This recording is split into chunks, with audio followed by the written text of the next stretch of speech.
Professor, eu não entendo nada. Calma, aluno. Nesse vídeo eu vou te explicar como funciona a negação em português.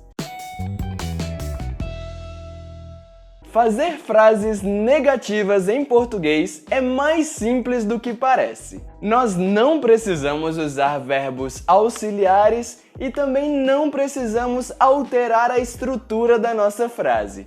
Tudo que precisamos fazer é adicionar uma palavra especial, a palavra não, antes do verbo principal da nossa frase. Por exemplo, eu não gosto de milho. Ele não quer ir para a festa. E somente com essa palavrinha nós podemos usar a negação no passado, no presente, no futuro e em qualquer outro tempo verbal que você queira. Vamos ver mais alguns exemplos. Eu não vou sair de casa hoje. Ela não estava na cidade.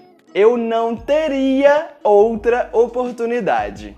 Viu? Simplesmente colocamos a palavra não antes do verbo principal. Algumas vezes, de maneira informal, principalmente quando vamos responder a alguma pessoa, podemos utilizar a palavra não depois do verbo principal. Você quer ir comigo? Ah, quero não. O Marcos está aí? Está não. Além disso, existem algumas outras palavras que têm uma característica mais negativa, como as palavras nada, nenhum ou ninguém. E com essas palavras, nós usamos uma estrutura que pode parecer um pouco estranha, mas é a forma como falamos, usando uma dupla negação. Por exemplo, eu não entendo nada. Eu não conheço ninguém. Eu não tenho nenhum amigo. E por último, quando vamos falar sobre várias coisas negativas na mesma frase,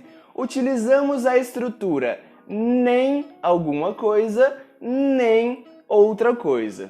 Ele nem estuda, nem trabalha. Ela nem veio, nem me ligou. E é isso! Espero que você tenha gostado desse vídeo. Se você gostou, clica no like para me ajudar a fazer mais vídeos como esse. E não esquece de se inscrever no canal para você não perder os próximos vídeos. Aqui na tela eu vou deixar mais 2 vídeos para você continuar aprendendo português.